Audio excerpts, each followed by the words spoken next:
¿Qué pasó con, con Mateo en este caso, que estuvo tan cerca también de Jesucristo?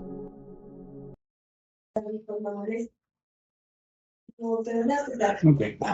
Buenas noches con todos mis hermanos. Espero que estén pasando súper bien. Bueno, vamos a iniciar. Si es que Dios quiere, esta sería la última clase de este ciclo.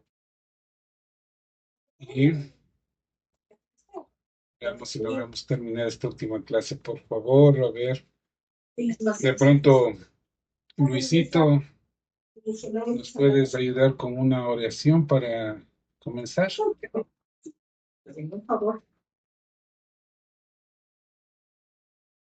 Todavía no llega, pastor.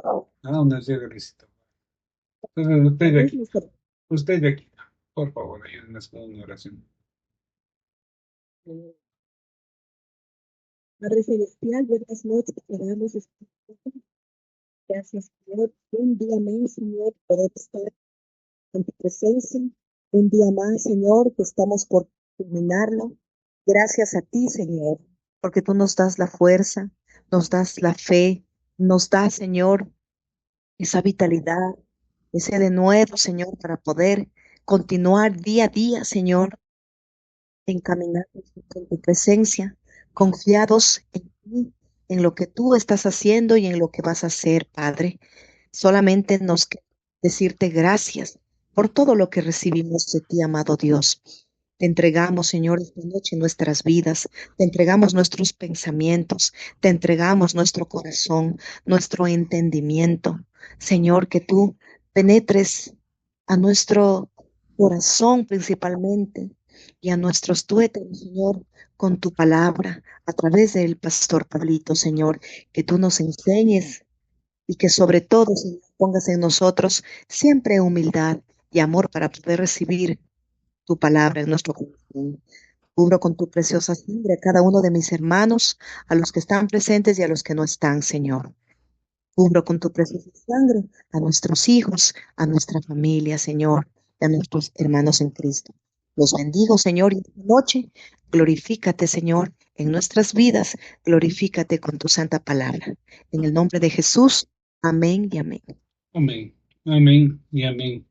Bueno, como para ponernos en contexto, ya hemos visto algunas cosas en relación de lo que es la historia de la Biblia. Vamos a hacer un resumen, y a posterior que terminemos ya las dos vías que nos faltaban de Tomás de Aquino, que en la tercera vía nos desviamos netamente a analizar a los tres grandes teólogos que marcaron la tendencia del protestantismo o de lo que nos identifica como cristianos evangélicos, que es Lutero, Calvino y Arminio. Entonces, para concluir esta, Jorgito, buenas noches, qué bueno que te hayas conectado. Amén.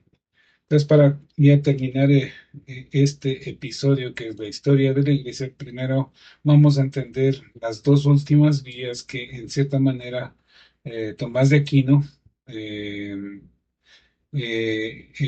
dedujo o observó para ratificar la fe en Dios y ratificar la realidad de Dios, más no la existencia, porque como sabemos, Dios trasciende sobre la propia existencia. Entonces vamos a empezar con la cuarta vía que nos faltaba, que se llaman los grados de perfección. Es que los que tienen papel y lápiz apunten los grados de perfección de la cuarta vía de Tomás de Aquino. Tomás comienza observando algo muy simple de la experiencia humana. En el mundo nosotros constantemente hacemos comparaciones y eso es típico, comparamos niveles de ciertas circunstancias o situaciones o estancias, ¿ya? Diciendo si uno es más, uno es menos, uno es un poquito más, uno es un poquito menos. Si decimos cosas como esta persona es más buena que otra, este argumento es más verdadero que otro, esta obra es más bella que otra. alguien es más noble que otro. Es decir, hablamos en términos de grados, de graduación, sí, y nos manejamos en ese sentido, ¿no? O sea, hacemos una especie de comparación específicamente de lo que son, por ejemplo, de lo que son las unciones. El Pablo es menos ungido que todos mis hermanos, es menos ungido que el Fredicito, que el Andresito, que el Luisito, ¿no? Que son más ungidos. Entonces comparamos los grados en cierta manera, tratando de hacer una visualización, una observación que nos denota un carácter de calificación. Y en cierta manera comenzamos a tratar de entender esta situación porque hizo Tomás de Aquino este tipo de observaciones. Entonces planteaba lo típico, lo más bueno, lo menos bueno y lo muy bueno. Esto es el punto de partida de Tomás de Aquino en relación a esas calificaciones. El razonamiento de Tomás lo guía netamente hacia una pregunta bien profunda sobre lo que quiere enfocarse Tomás de Aquino. ¿Cómo podemos decir que algo es más o es menos si no existe una referencia máxima? ¿Sí? Entonces nos planteamos una referencia máxima. ¿Y cuál sería esa referencia máxima? Y en cierta manera en el mundo efímero, como lo vemos, cómo lo tratamos, cómo lo enfocamos, no tenemos referencias máximas en ese sentido, salvo que nos allanemos a la situación de algo mayor a nuestra propia existencia.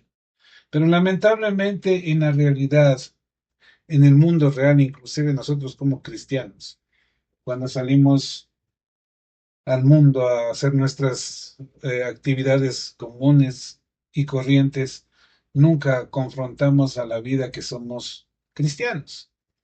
Y en cierta manera hasta nos da vergüenza que nos digan, ahí están los hermanitos y están los aleluyas.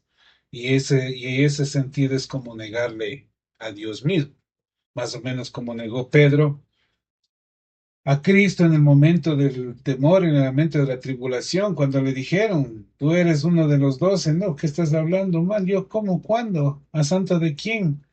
Y nuevamente por ahí le preguntaron, pero tú, Pedro, tú eres amigo de Cristo, eres hermano de Andrés y niegas que eres discípulo de Cristo. No, tú estás hablando de tonterías, ni siquiera me llamo Pedro, ¿sí? Y al final un soldado le dice, sí, a ti te vi ahora cuando le cogimos preso a Jesucristo y encima más de volaste la oreja a uno de la servidumbre de Caifás. No, estás hablando mal, estás equivocado. Y justamente cantó el gallo y se acordó de la famosa profecía que le dijo Jesucristo en la última cena, en el sentido de que él decía, porque Pedro se imponía y pensaba que tenía esa unción de protección y decía, yo jamás te daré la espalda, yo jamás y jamás. Y le dijo, en verdad te digo, Pedro, que hoy día me vas a negar 3 veces. Y cuando se dio cuenta que le había negado 3 veces, lloró profundamente. ¿Y por qué nos ponemos en ese plano? Porque no entendemos y no nos enorgullece el reconocer a nuestro Rey, a nuestro Dios, a nuestro principal mentor. Entonces, cuando Tomás de Aquino hace referencia de que debe haber algo más en nivel de grado superior sobre nosotros, hace este enfoque en relación de nuestra manera de negarle a Dios. Si alguien dice este metal es más caliente que aquel, obviamente es físico y podemos entender un grado, pero cuando hablamos de cosas más intangibles no podemos tener la resolución. Entonces, para que existan grados debe existir una medida máxima que funcione como referencia, así como en lo físico tenemos en la temperatura bueno, en la temperatura podemos hablar de que no hay un límite en la temperatura más alta. O sea, estamos hablando de que no hay un límite de calor, pero sí hay un límite de frío, que estamos hablando que es el punto 00, que no existe ni en el universo, ni en la naturaleza, el frío, el cero absoluto, que estamos hablando de una temperatura de menos 274 grados y pico centígrados. Entonces, obviamente, no hay límites para establecer un medidor y nosotros somos seres que establecemos una medición cuantificable en relación de las jerarquías. Es decir, para que existan grados deben existir una medida máxima que funcione como referencia. Obviamente, Tomás aplica esta idea a tres realidades fundamentales en relación de lo que es la filosofía y en relación de los códigos morales que nos dejamos llevar. Entonces, en relación de eso, plantea Tomás de Aquino la verdad y la bondad, la nobleza o perfección del ser. En el mundo vemos que algunas cosas son más verdaderas, algunas personas son más buenas, algunos seres tienen más plenitud de ser, pero nada en el mundo posee esas cualidades de manera absoluta. Todo está limitado y es verdad, porque en el mundo no podemos conocer a un hombre que sea totalmente malvado, que sea la maldad absoluta, ni tampoco podemos encontrar un hombre que sea bondad absoluta. Siempre nos regimos en parámetros y no somos, en cierta manera, no nos hemos equilibrado hacia el extremo porque no hay ningún, dice la palabra de Dios, no hay ningún santo o bueno, perfecto que no sea Dios. Y asimismo no hay ningún hombre tan malvado o ¿cómo se podría decir? Maldad absoluta, excepto el joven que ya le conocemos. Amén. Entonces, todo es limitado. Y Tomás de Aquino da paso a la cuestión del pensamiento, a la filosofía. Si existen grados de bondad, grados de verdad y grados de perfección, entonces debe existir un ser que posea esas cualidades en su grado máximo. Un ser que sea la verdad plena, la bondad plena y la perfección plena del ser. ¡Wow! ¿Y dónde encontramos un ser así? Perfecto, obviamente, nos está rodeando, pero ¿cómo él se enfoca para establecer dentro de la naturaleza una realidad en relación de estos conceptos? Ese ser no sería bueno por participación con nosotros, obviamente, sería la bondad misma. No sería verdadero en parte, sería la verdad misma. La conclusión de Tomás es que debe existir un ser que sea máximamente verdadero, máximamente bueno y máximamente perfecto, y que sea además la causa de toda perfección que encontramos en las cosas. Cuando hablamos de perfección ahí comienza a ser la observación en relación de la situación, de la situación de nuestra propia naturaleza, en donde podemos encontrar perfección. Entonces a ese ser lo llamamos Dios, que es perfecto, es bondadoso, es la verdad absoluta. Una forma sencilla de explicarlo, cuando decimos que alguien es bueno, estamos comparando. Pero si existen grados de bondad, debe existir una bondad perfecta que sea la medida de todas las demás. Tomás de Aquino dice que esa perfección absoluta del ser, de la verdad y de la bondad es Dios. Amén. Entonces, cuando nos ponemos a analizar sobre perfección y analizamos la naturaleza y vemos que nosotros cumplimos una situación, una simbiosis, un metabolismo, ¿cómo podemos decir? Una situación de autonomía, todo es perfecto. Hasta dentro de nuestra propia biología, dentro de nuestra existencia, como seres humanos, nuestro cuerpo tiene una perfección pero bárbara que nunca se desgasta, nunca. Nosotros quisimos ser casi iguales que Dios al construir aparatos o, o equipos que nos ayudan a cumplir ciertas actividades en nuestra naturaleza misma. Por ejemplo, creamos un vehículo para podernos trasladar, creamos un aparato de computación para podemos trabajar y todo esto, pero todo es finito, todo se desgasta, todo se consume. Y nosotros mismos somos finitos por el hecho mismo de que en el Génesis no cumplimos la labor de obediencia y de dejar la altivez a un lado.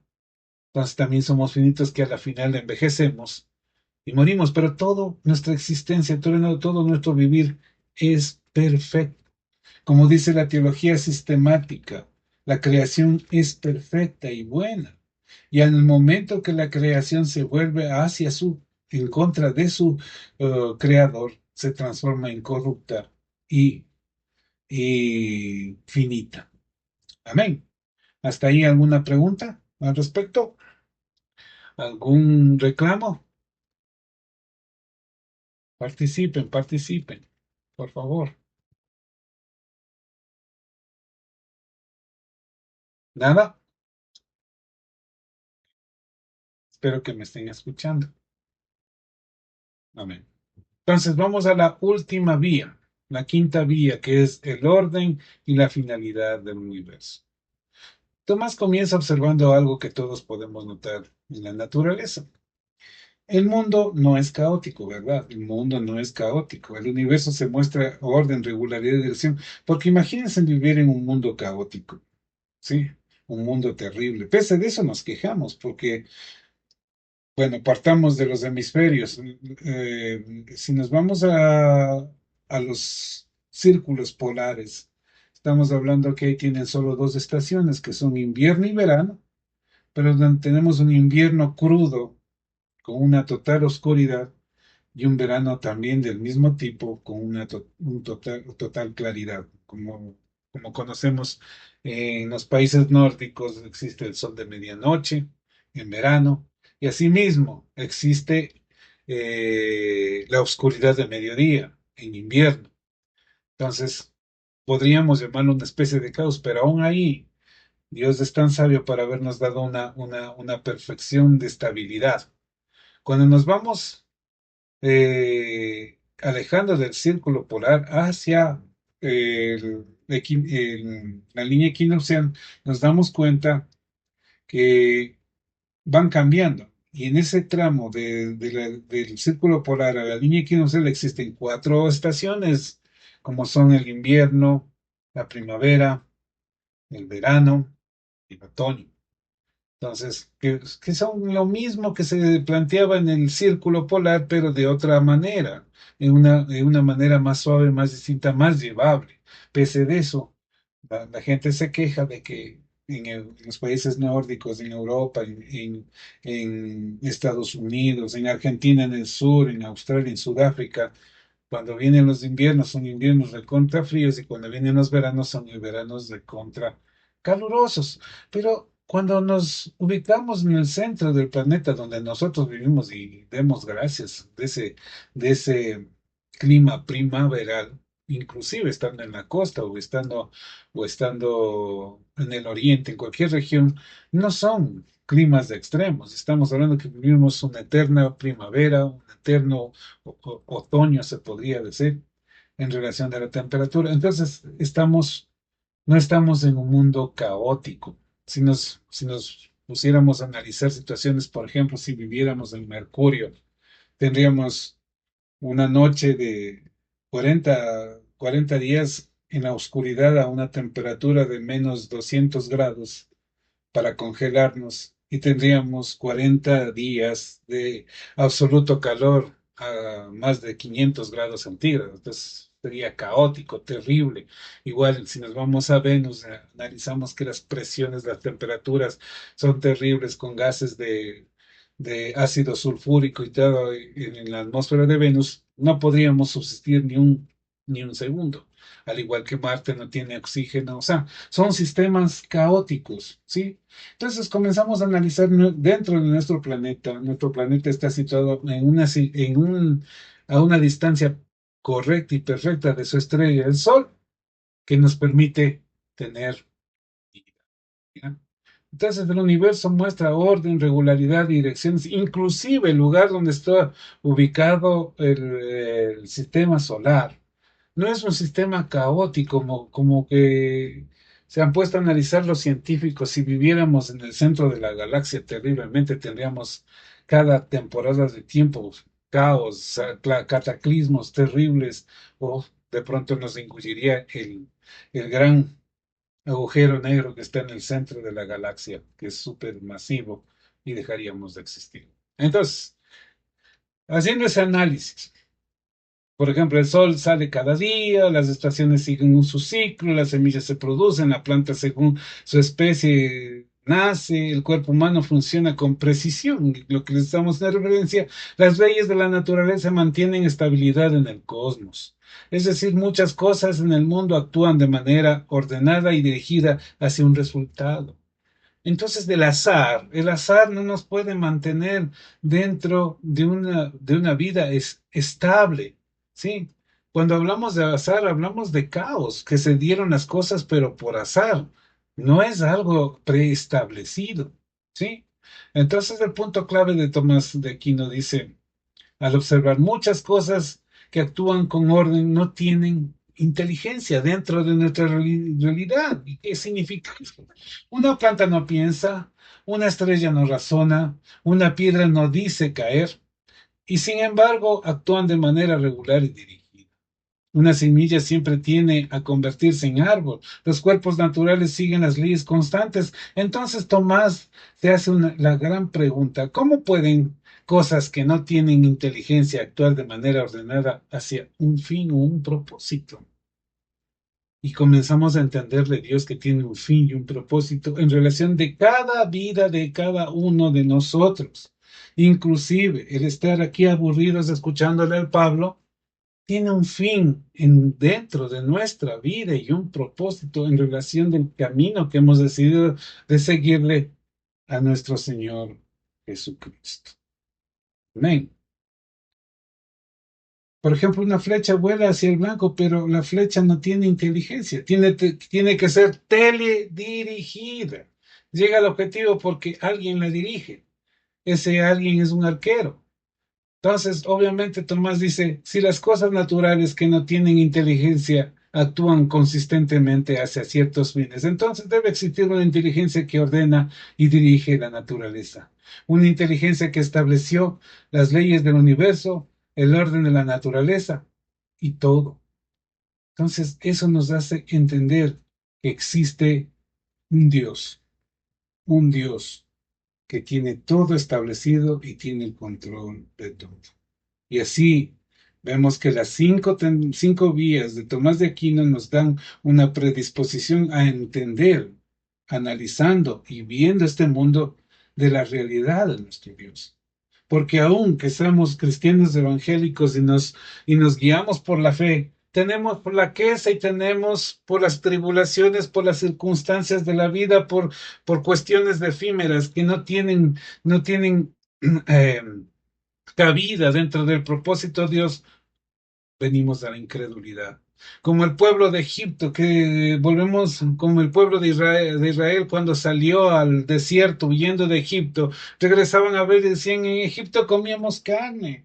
En Egipto teníamos comida, en Egipto teníamos lujos, en Egipto te pasábamos bien, y es verdad, y como cristianos regresamos a ver a la vida mundana. En la vida mundana pasamos súper chévere, no tenía problemas, me iba a las fiestas, me iba a las discotecas, la pasaba bien, me daba una canita al aire, etcétera, etcétera, etcétera, pero eso no nos edificaba, no tenía un control, esa era una vida caótica. Y nosotros siendo cristianos, hermanitos, aleluyas, no podemos perder ese enfoque.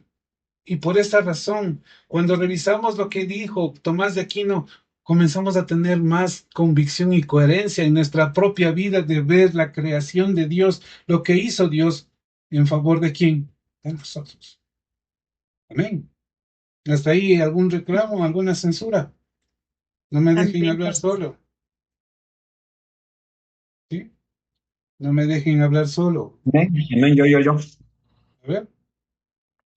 Eh, Eso nos invita a que nada es al azar.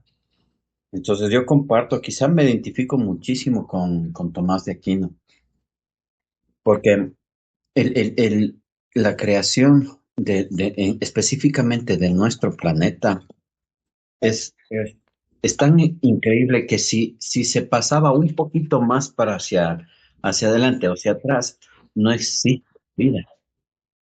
No, no puede ser tanta coincidencia que inclusive el mismo planeta sea una obra de Dios, o sea, no existe coincidencia, porque para saber la estructura inclusive de lo que es el universo tan grande que es el ser humano, que es las respuestas fisiológicas, biológicas, el tema de la construcción del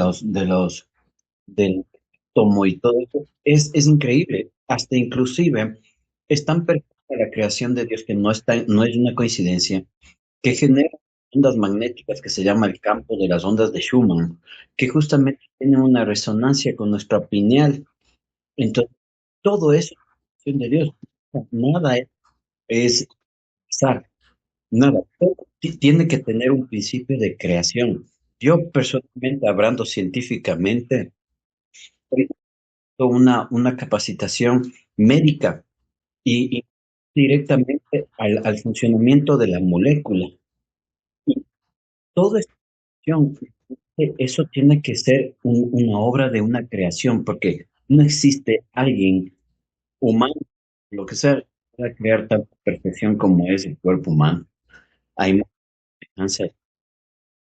Por eso ahora más que nunca yo creo en la creación de Dios.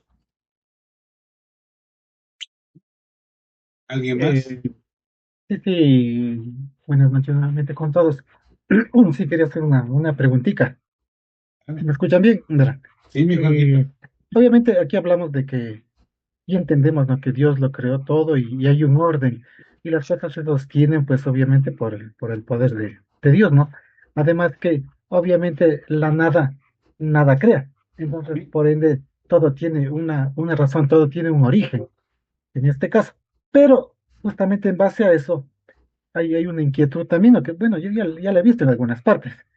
En el hecho de que, por ejemplo, en el Génesis dice que en el comienzo la tierra estaba desordenada y vacía. Pero la pregunta es esta, ¿no? O sea, ¿por qué la tierra estaba desordenada y vacía si Dios creó y es un Dios de orden? ¿En qué momento se desordenó? En su creación era perfecta o es perfecta todo lo que el Señor o Dios ha creado. Entonces, ¿en qué momento se desordenó y se perdió ese equilibrio? ¿Y por qué? Esa es la pregunta. una pregunta que nos hemos hecho todo mundo y todo mundo nos ha costado entender. Pero si es que nos ponemos a analizar el principio y el génesis en relación de esta situación, eh, el enfoque del Génesis, específicamente en el capítulo 1 de la creación, sobre el caos, estamos enfocando en la creación del Edemos, o sea, de nuestra tierra. Partamos del punto de que todo lo que entendemos dentro de las escrituras, todo lo que leemos dentro de las escrituras, están guiadas en razón a nuestra familia, a nuestro linaje, a nuestra raza, a nosotros como seres humanos, ¿sí? Entonces, cuando estamos hablando, y ahí tenemos que utilizar muchas connotaciones en relación del texto hebreo hacia el texto contextual, cualquier lengua, pero de la actualidad, ¡Ay, qué susto! ah, Hola, amiga. estamos de, estamos de, estamos hablando, ¿Qué tal? Julita creo que está Julita, prendida. Julita, tu micrófono. Julita. Ah, ya.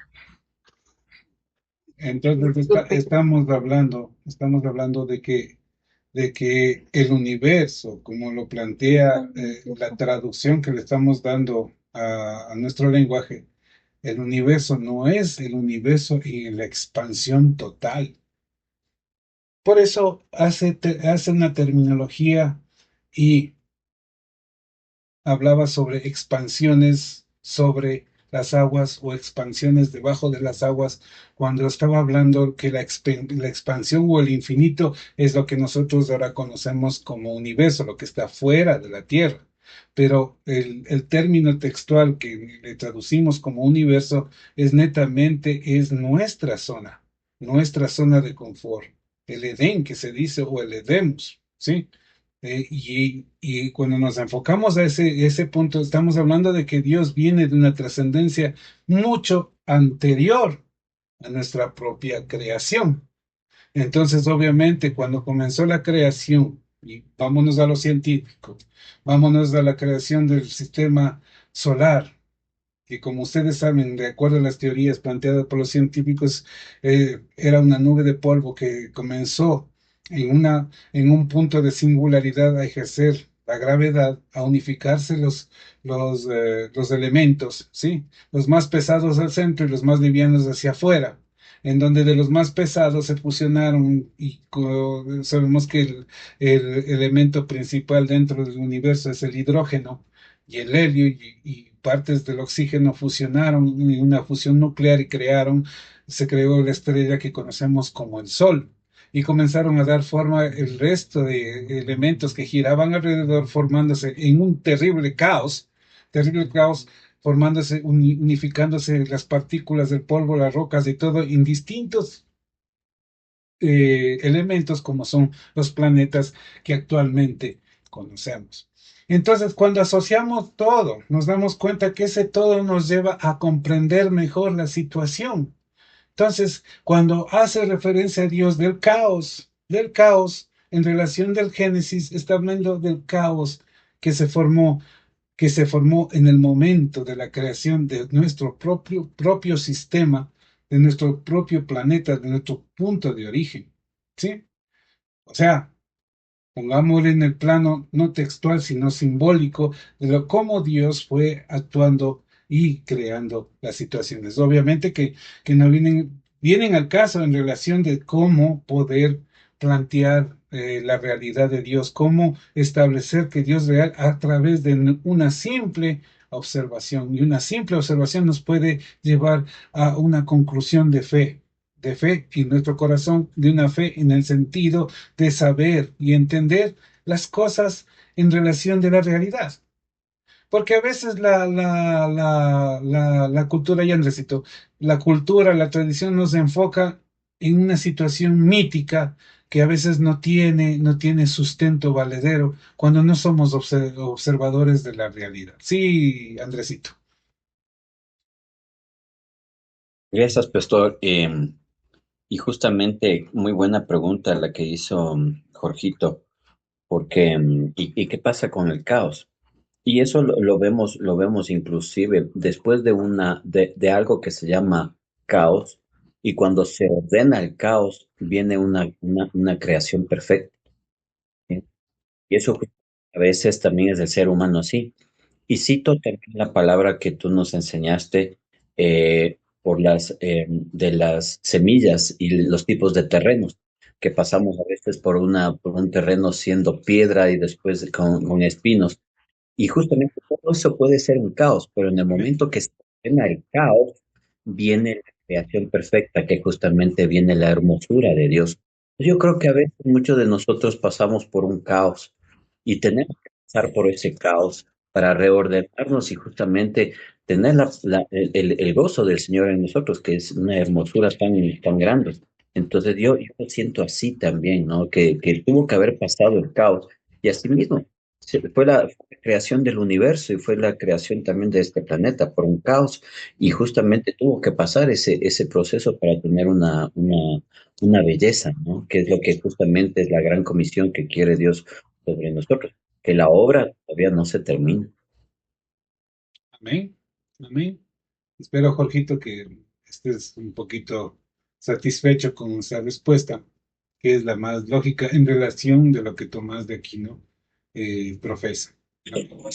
Pablito, y también no sé si podrías explicar justamente las primeras clases, quizá Jorgito no estuvo presente, entonces ahí tú nos enseñaste, ¿no es cierto?, de la diferencia entre Génesis 1 y Génesis 2, en lo que hace referencia en los días, por ejemplo, en el desorden que había, ¿no? Y Dios creó que era bueno los mares, que vio bueno que eran los cielos y ta, ta, ta, ta, pero ¿cuánto se representa eso? Porque en realidad no es que es un día, sino que son Periodos de cientos tiempo.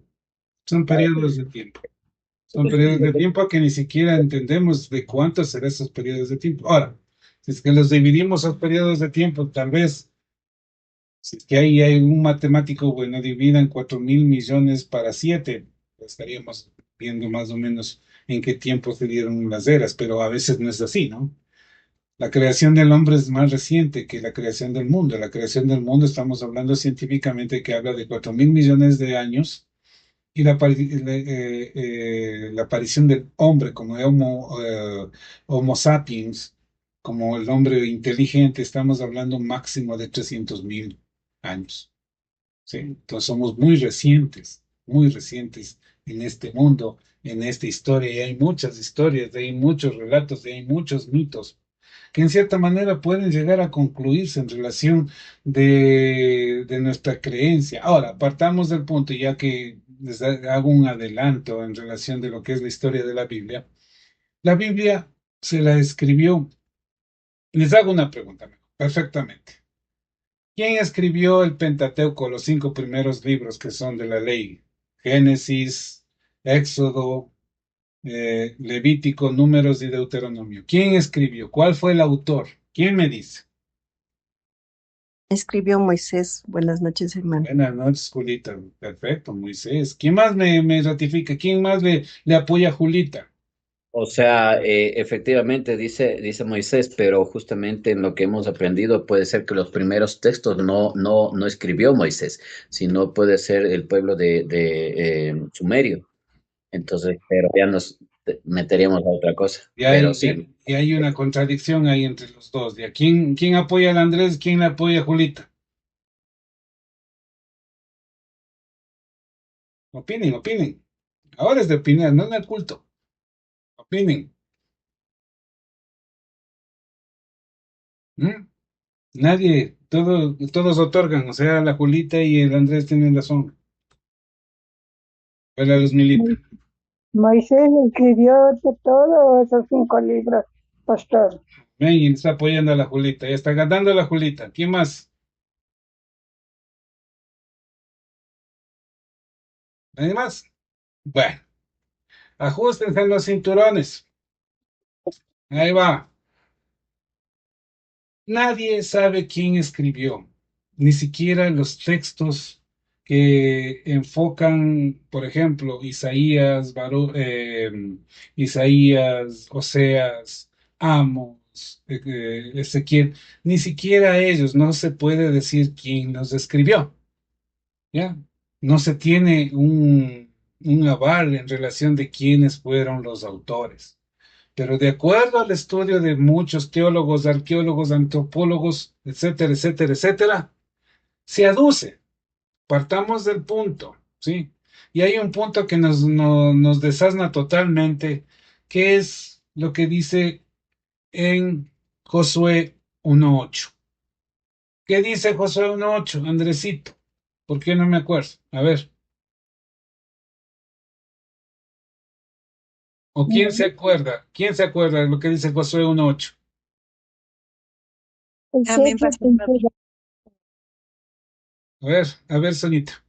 que nos esforcemos y seamos valientes, algo No, así. no. A ver, Sonita.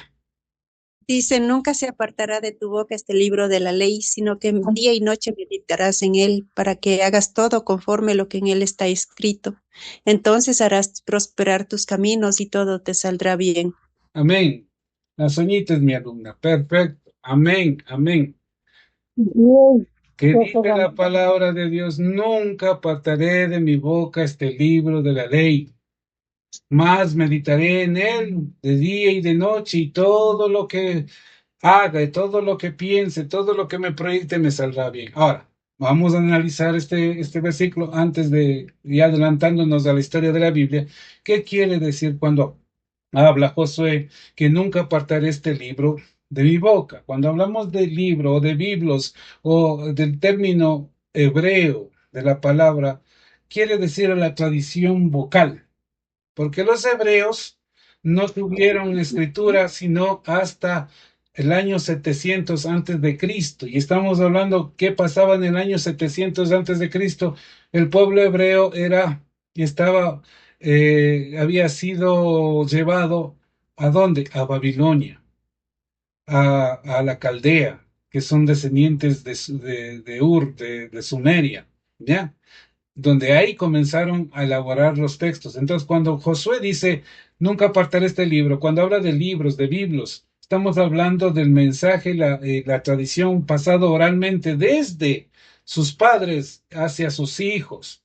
Sí, sí. Esto es más que comprobado en ese sentido. Entonces, ellos están dando honra a la tradición oral, pese que Moisés era un hombre letrado y dominaba el idioma copto y los jeroglíficos egipcios, pero no se tradujeron en esa época, sino que era la tradición oral que se iba transmitiendo de padre a hijo, de padre a hijo, de padre a hijo y de padre a hijo, hasta cuando vino la época de los reyes, ¿sí? Y específicamente el rey Joacín, que que, miento, el rey Ezequías y el papá, que descubrieron dentro del templo algunos escritos que los habían hecho en el idioma fenicio. Sí, ni siquiera había idioma, no entendían el idioma fenicio, no lo entendían. Pero esos escritos, sin saber que lo que decían, se los llevaron cuando fueron todos llevados hacia Babilonia. Y en Babilonia, comprendiendo lo que es la escritura, porque la madre de las culturas en donde nace la escritura es en en Sumeria, y parte de eso era la ciudad de Babilonia. Claro, con escritura cuneiforme comenzaron a inventar una escritura y nace en relación de la derivación del fenicio, nace la escritura hebrea.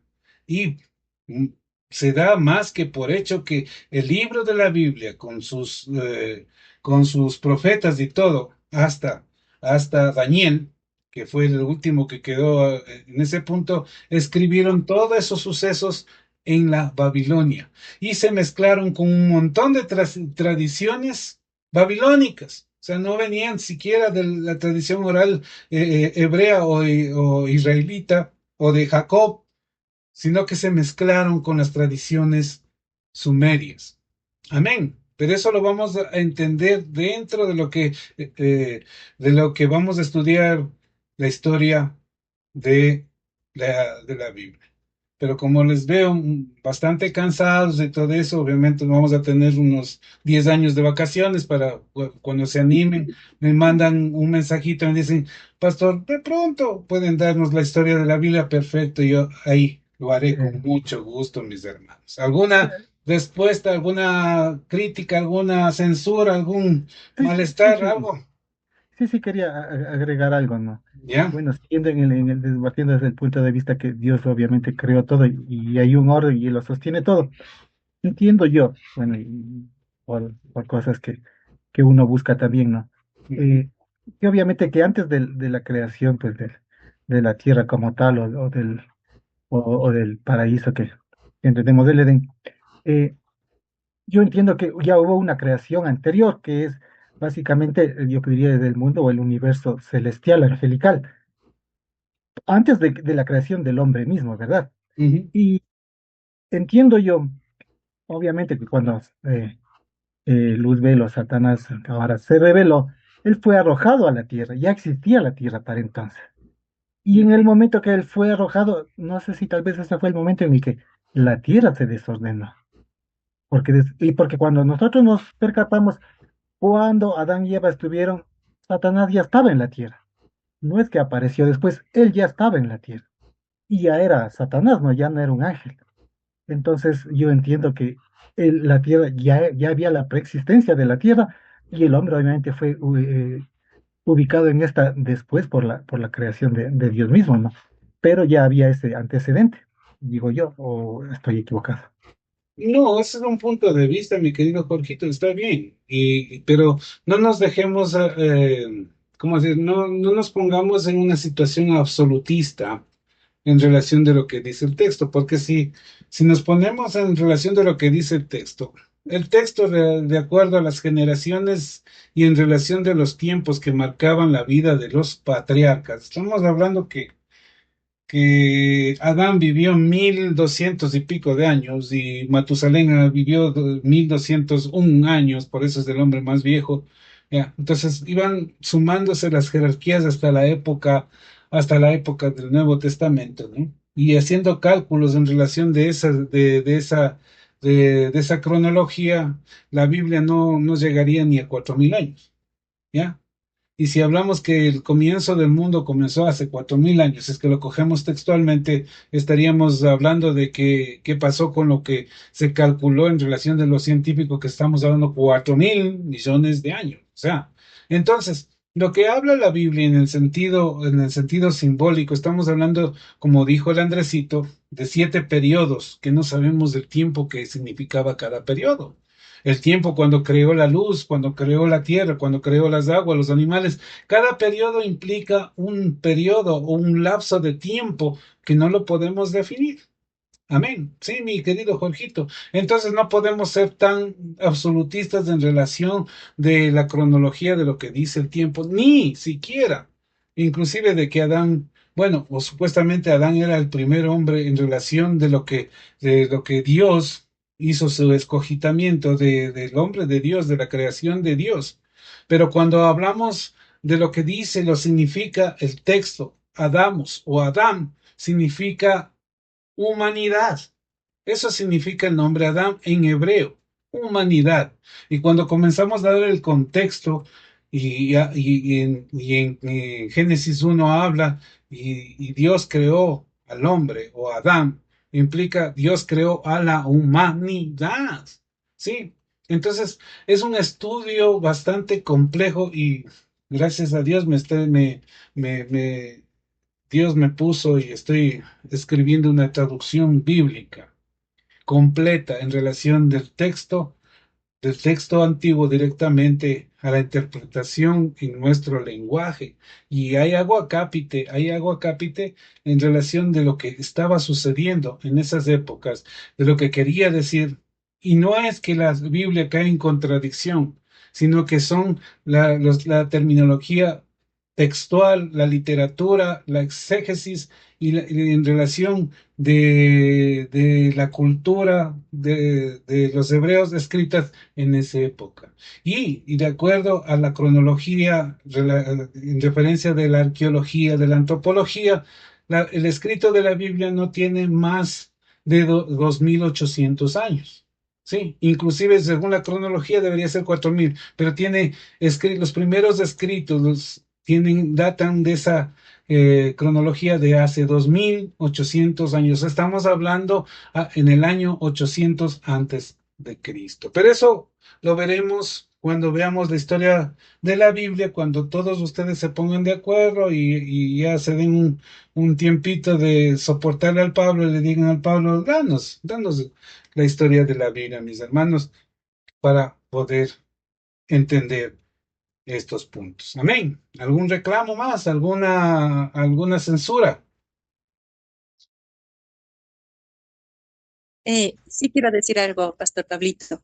Claro. De hecho, sí, realmente muy agradecida primeramente por las clases que nos da Pastor Pablito. Es un honor, es una alegría, un gusto recibir las clases que usted nos está dando. Bueno, pues si es por mí, si así nos diera unas 2 o 3 veces a la semana, sería muy lindo. Así que de ninguna manera, Pastor Pablito, que nos cansamos, ¿no? Muy lindo. Muchas gracias antes por las clases que usted nos da, son muy edificantes. Y quería añadir algo que justamente usted de la pregunta que hizo el hermanito hace rato, justamente usted decía que la existencia del hombre no hace mucho tiempo, mientras que la creación del universo y de hecho la escritura mismo dice que primero fue creado la tierra y cuando ya todo estuvo listo, creó Dios al hombre. ¿Sí? Entonces, sí, o sea, realmente lo que Dios había creado al principio, eh, bueno, ahí mismo la escritura dice que creó los cielos, y luego hizo la tierra Y bueno, y el hombre fue creado al último. Entonces, Sí, claro, de hecho Satanás fue echado a tierra porque eso fue lo primero que fue creado. Después del hombre, cuando ya todo tenía Dios listo para que nada nos faltara.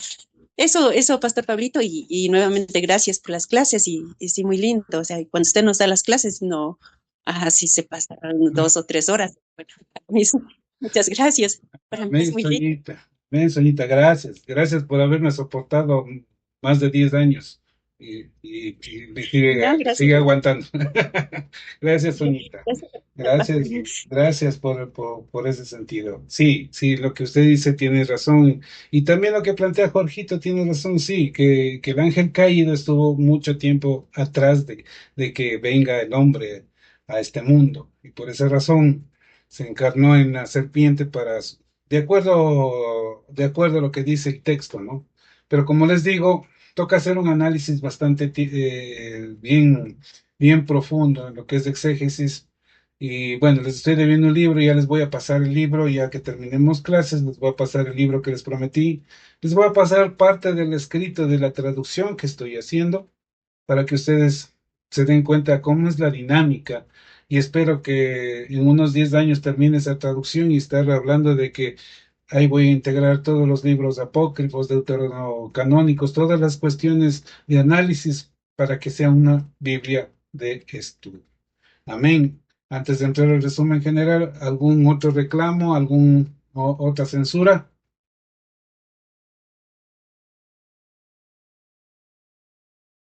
Está Amén. todo claro. Amén. Perfecto. Bueno, antes de terminar, vamos al resumen general de lo que hemos visto para saber dónde estamos situados. ¿Sí? Entonces, arranquemos el resumen general en donde ya vimos y analizamos y que comenzamos con la iglesia original que arrancó en los siglos del 1 al 11, en el sentido de que venía dentro de lo que es el testimonio de quienes estuvieron con los apóstoles directamente y del mensaje fresco desde el año más o menos 90 después de Cristo, cuando se fue el último de los apóstoles, Juan, y mandó el mensaje para que se lleve el evangelio para todo lado del mundo. Al inicio existía una sola iglesia cristiana, la iglesia antigua, no había iglesia católica, no había iglesia evangélica, no habían pentecostales, no había bautistas, era una sola iglesia y que les digo, No, es de pecado. sí, dígame. No, ya. Y les digo que en el Apocalipsis se está enfocando de que llegaremos nuevamente a la consolidación de la iglesia como que era la iglesia primitiva. Amén. Podemos llamarla iglesia cristiana primitiva, fundada por los apóstoles y extendida por el Imperio Romano. Con el tiempo se desarrollaron dos grandes centros de poder, que son la Roma del Occidente y Constantinopla del Oriente. Las diferencias culturales, políticas y teológicas crecieron hasta provocar la primera gran ruptura, obviamente, porque no estaban de acuerdo y en relación de que se censuraba de que se haga una sola cabeza dentro de lo que es la iglesia, y hablamos que a partir del año 300 después de Cristo se arrancó lo que es el papado, ¿sí? Entonces, en el año 1054 hubo el primer cisma. La iglesia se divide en dos grandes ramales. La iglesia cristiana se divide en la católica, romana y apostólica, que la conocemos y que en cierta manera es la iglesia madre de donde nosotros surgimos. Sí, y la iglesia ortodoxa que se manifestó en el Oriente. La diferencia es que la Iglesia Católica se manejaba dentro de un solo grupo eclesial y una sola cabeza que era el papado, y las iglesias ortodoxas se dejaban guiar en relación de los patriarcados. Amén. Las iglesias ortodoxas incluyen la ortodoxa griega, la rusa, la serbia y la oriental. La autoridad del Papa fue uno de los grandes puntos de litigio, como les hacía referencia. Tres, la reforma protestante. Ahí viene el segundo cisma en el siglo XVI. Estamos hablando que en el siglo XVI surge la segunda gran ruptura de la historia de la Iglesia y estamos hablando de lo que planteó Lutero, que fue en cierta manera el culpable, no porque él quería romper a la Iglesia, era un monje y amaba a la Iglesia Católica. Entonces, él se opuso en relación de las indulgencias, de la corrupción eclesial, la autoridad absoluta del papado y planteó las 95 tesis en la Catedral de Wittenberg. ¿Ok? Entonces, haciendo esa retrospección, nos vamos a lo que es Lutero. Entonces, la Iglesia Católica se dividió en el luteranismo y la Iglesia Católica, y el luteranismo se dividió en la Iglesia Luterana Alemana y la Escandinava. Amén. Calvino, apareció otro teólogo que es Calvino, tradicionalmente reformado. El teólogo francés planteó ya lo que hemos ubicado y vamos a hacer un pequeño resumen en lo que plantearon estos teólogos. Su pensamiento enfatizó la soberanía absoluta de Dios, la predestinación, ¿sí? Y de ahí surgen estas iglesias, de las iglesias calvinistas, que son la presbiteriana, los reformados, los congregacionistas y los puritanos. Y hablamos que de los reformados aparecen los anabatistas y de los anabatistas aparecen los bautistas, ¿sí? Los bautistas. Y tienen esa tendencia. Esta tradición influenció mucho a Escocia, Suiza, Países Bajos, Inglaterra, Estados Unidos. Amén. Entonces, viene otro grupo de reformados que era Arminio, en donde planteaba la responsabilidad del hombre en relación de la gracia de Dios, ¿sí? Y que establecía que la salvación sí se puede perder. Entonces, de ahí nace en esta iglesia primitiva el cisma de 1054, en donde está la católica, ortodoxa, la reforma, y ahí viene la iglesia luterana, calvinista y arminiana, de donde los luteranos se mantienen hasta la fecha como luteranos, mantienen una liturgia casi como la católica, los calvinistas, que son los reformados y presbiterianos y puritanos, y de los arminianos, que vienen los metodistas, los wesleyanos y pentecostales, ¿sí? Y ya en la época actual, ¿sí? En la época actual de estas iglesias, eh, surgen las nuevas tendencias carismáticas que se derivan directamente de la Iglesia Católica. En el principio de este año, estamos en el año de 1930, ¿sí? Del siglo XX. Y estas iglesias carismáticas de la Iglesia Católica se unen hacia los movimientos pentecostales, dando a luz las famosas iglesias neopentecostales que conocemos ahora como las iglesias de la prosperidad. Entonces sabemos dónde estamos planteados. Mi tendencia es pentecostal y ustedes están en la libre situación si estamos hablando del movimiento del Espíritu Santo, de lo que va a pasar el día de mañana en la reunión en Casa Machay, sobre el mover del Espíritu Santo, estamos hablando que reconocemos nuestra esencia pentecostal. Amén. De los pentecostales se unieron con los judaístas y en relación sacan un cristianismo nuevo, que es el cristianismo que les gusta a muchos de mis hermanos, los mesiánicos, que ciertamente enfocan la ley y enfocan el cristianismo, pero no se definen una tendencia. Entonces, no estamos hablando de una revelación tan buena que sean los mesiánicos, ¿sí? Y ahí también ustedes pueden seguir acogiendo la situación como les plazca, mis hermanos. Aquí nadie les obliga.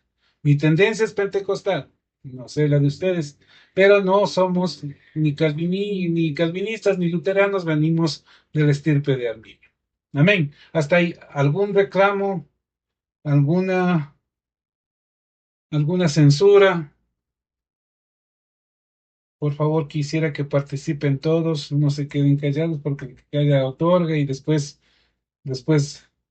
la puerta cerrada son las dudas y tanta cosa para librarnos de ellos. Yo, Pablito, tengo una duda muy grande, pero quisiera que el día de mañana me la puedas solventar en una llamada, porque justamente eh, estoy con algunas dudas del tema de qué líneas, si somos mesiánicos, si somos pentecostales, y bueno, tengo algunas interrogantes bastante fuertes que han rondado por mi por mi mente, por mi corazón. Entonces, sí, era un poco de lucidez en ese sentido. Pero el día de mañana para poder conversar. Amén, no hay problema. Pero bueno, lo que les estoy dando en relación de toda esta línea, el pentecostalismo se ha regido ¿en quién? En el movimiento del Espíritu Santo. Y cuando hablamos quién es el que está aquí en la tierra, es del Espíritu Santo, o sea, Dios mismo, pero en relación de lo que es el Espíritu de Dios y en relación de la promesa que nos hizo Cristo Jesús, ¿sí? Al momento de partir. ¿Ya? Entonces, estamos hablando que mis hermanos bautistas, ellos desechan lo que es el movimiento del Espíritu Santo y simplemente se ratifican en el movimiento del bautismo. Sí, obviamente son cristianos, pero ya el hecho de desconocer el movimiento del Espíritu Santo como que nos conlleva dificultades, y he sabido siempre de dificultades, específicamente dentro de los bautistas y pentecostales. Y de los calvinistas que estamos hablando, que de ahí toman estos carismáticos o los que ahora se anuncian como prosperidad en relación de lo que dicen la soberanía de Dios, que si somos escogidos o somos predestinados, ya no perdemos la salvación, y en tal sentido, el que es predestinado no padece enfermedades, no padece pobreza, todo es chévere, todo es bien, y no es las cosas de esa manera. Entonces, hacemos el resumen de que Lutero nos dio la fe, de que Calvino nos dio el sentido de la soberanía de Dios, que es obvio, y que de Arminio nos dio la responsabilidad como seres humanos de acoger la gracia de Dios en el sentido de nuestra iglesia madre, iglesia católica, que nos da que las obras nos llevan a la salvación. Sí, son parte del grupo, sí, y de lo que nos dijo Jesucristo: amaos los unos a los otros como yo los he amado. Entonces concluyamos en esas tres fases que las volvemos a escribir, y tomen a punto ustedes de lo que dijo Lutero, de lo que dijo Lutero, que vivimos por la fe, y eso lo acogemos. De lo que dijo Calvino,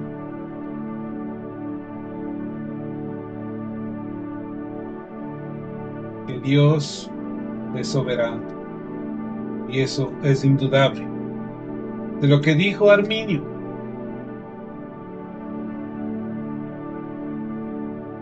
que la responsabilidad es del hombre en relación de la gracia de Dios. ¿Sí? Lo que plantea la Iglesia Católica,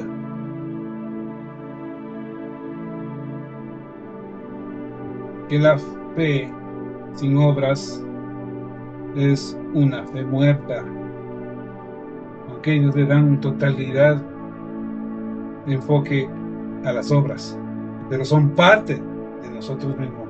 Y que lo que dijo, lo máximo que dijo Cristo Jesús: amaos los unos a los otros como yo os he amado.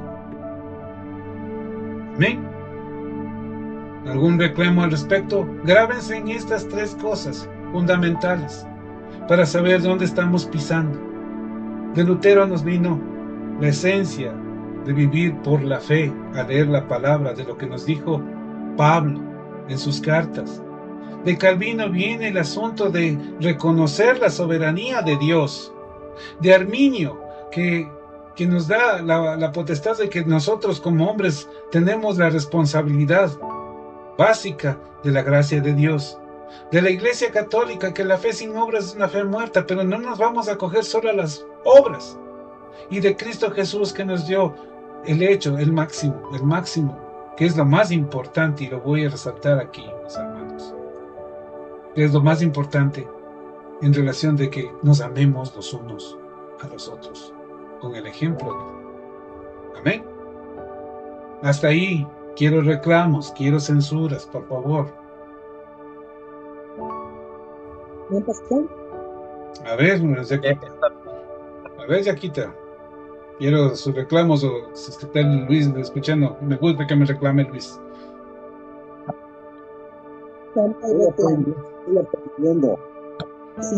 Bueno, nosotros pensamos, pastor, que cada uno de estos teólogos tanto de Lutero, Calvino, Arminio, hablando de la Iglesia Católica, de Jesucristo. Yo creo que de todos ellos tenemos tomar, porque tenemos que vivir por fe. También aceptamos la soberanía de Dios, Sí. que esa es la voluntad de Dios.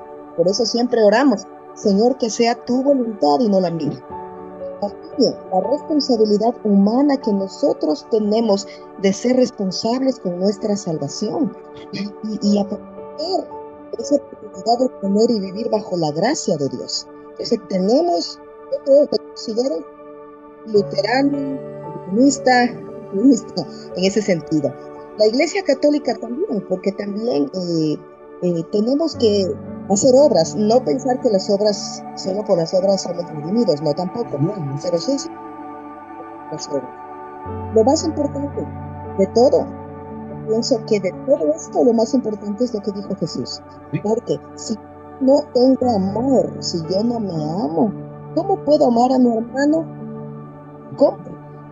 Yo pienso que es lo más importante. Y si nos consideramos pentecostales, porque creemos mucho en lo que Jesús nos dejó cuando Él ascendió al Padre, que es el Espíritu. Es precioso. Entonces sí, Amén.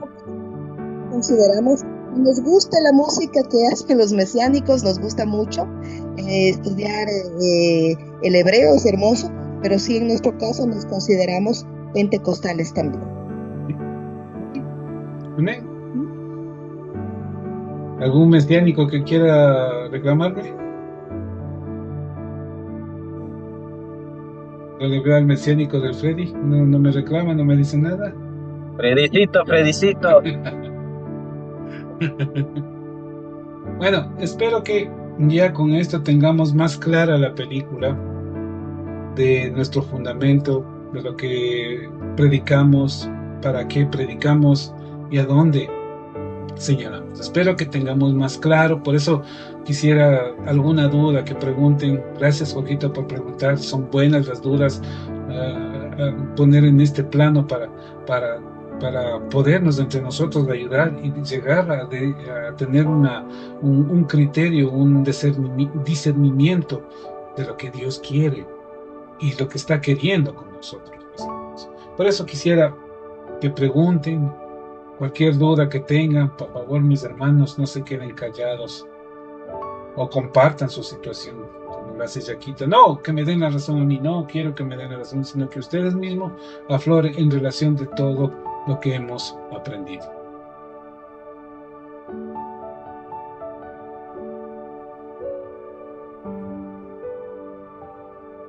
Parece que todos están conformes.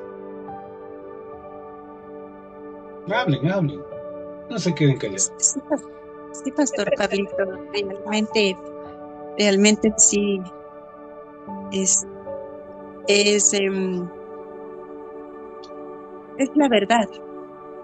Justamente todo lo que usted nos está enseñando, todo va acorde a la verdad. Eso, Pastor Pablito. Y sí, realmente nos consideramos pentecostales porque realmente creemos en el Espíritu Santo, que Él está con nosotros. Jesucristo nos dejó el Espíritu de Dios y sabemos que si el Espíritu Santo no está obrando, entonces ya no hay nada sobrenatural de lo que se refiere a Dios. Eso, pues, y muchas gracias nuevamente. Pablito, Sí. pastor, y te puede ser pente mesiánico costal. ¿Quieres crear otra orden? Puede ser pente mesiánico, bautista, presbiteriano, calvinista. Ya. Le faltó católico nomás. Apostólico y romano. Sí hay que, en cierta manera, bueno, puedes llamarte como tú quieras. Yo me hago llamar cristiano y cuando ya me hablan profundamente me identifico como pentecostal. Esto es todo. Para mí, yo creo que voy por este lado. Pero justo esta es la conversación muy profunda que deseo y anhelo el día de mañana. Sí, mi querido. ya sabes, estoy previsto. Lo que me sorprende es que el mesiánico del Freddy no ha dicho nada. Pues esperemos que por ahí culminemos esto. Por favor, Soñita, una oración para culminar. Y mis hermanos, les agradezco haberme aguantado tanto tiempo, ¿sí? Y si deciden para arrancar las clases de la historia de la Biblia, me comunican, mis hermanos, ¿sí? Por lo pronto, vamos a darnos un pequeño descanso. Sí, hemos trabajado mucho los martes, ya no pude verle a la liga ni cosas así, entonces ahorita tienen esa oportunidad, mis hermanos queridos. Entonces, damos por concluido este curso de la historia de la iglesia. Espero que nos haya servido mucho en el corazón para saber dónde estamos parados, el por qué y a dónde nos enfocamos, mis hermanos. Entonces, me despido de esta clase. Y Soñita, por favor, una oración hermosa para culminar. Sí, amén. Principalmente, gracias Padre, Padre Santo, que estás en los cielos. Gracias, gracias por lo que tú estás haciendo en cada corazón, en cada vida. Gracias por ponernos a Pastor Pablito. Gracias por cada hermano, por cada hermana que nos has reunido para escuchar estas excelentes clases, guiadas por el Espíritu de Dios, por el Espíritu Santo.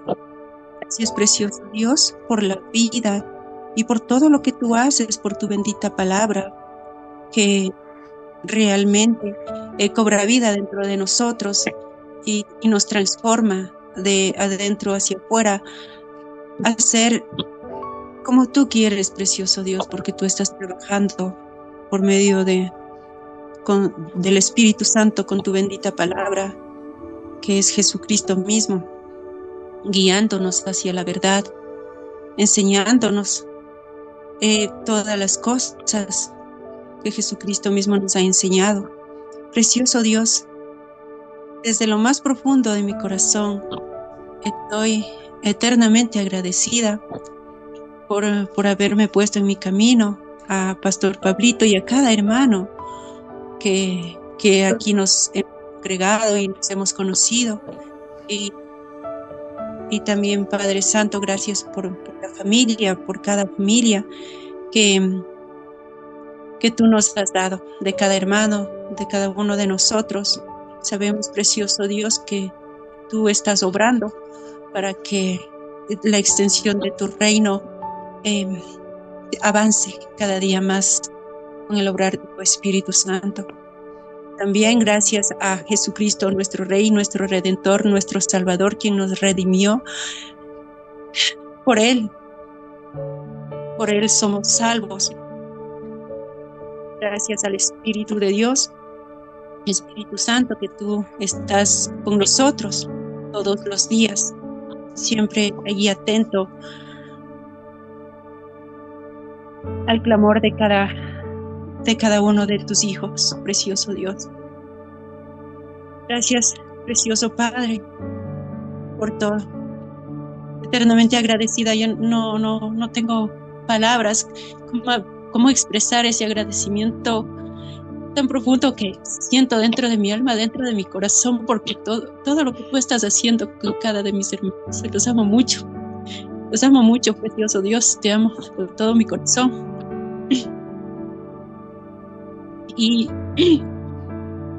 amo mucho a nuestro Pastor Pablito, que con paciencia nos ha enseñado cosas muy edificantes. Gracias, precioso Dios. No tengo más que decir que gracias de ti, único Dios verdadero. Gracias, Pastor Pablito. Gracias, cada hermano. Gracias por haberlos conocido. Muchas gracias. En el nombre de Cristo Jesús te pido, Padre Santo, que tú los guardes, que tú los cuides, que tú los guíes, que nunca se aparten de tu amor, que siempre estén cada día de gloria en gloria avanzando, y que seas tú animándolos cada día más, que hasta el final, Señor, que permanezcamos firmes y que nunca nos apartemos de tu amor inagotable, Padre Santo. Seas tú fortaleciendo y guiando nuestros caminos, nuestras decisiones y guardando a nuestras familias. Y guardando a nuestro pastor Pablito, guardando a cada uno de los hermanos, de las hermanas y de sus familias. Y también a mis hijos, que los guardes, y a mi familia también me guardes a mí. Santo, gracias por todo. Que Dios los bendiga. Amén. En el nombre de Cristo Jesús, Padre Santo, he orado y te he pedido tu protección divina. En el poderoso nombre de tu Hijito Jesucristo, nuestro Rey, nuestro Salvador, nuestro Redentor. Bendito sea Dios. Amén. Amén y amén. Gracias, mi Soñita Bella. Gracias a todos. Que tengan una hermosa y linda noche. Y no se olviden mañana a madrugar. Bueno, que Dios me los bendiga a todos. Chao. Bendiciones. Bendiciones, saludos a todos. Gracias, pastor. Nos vemos a las 4 de la mañana.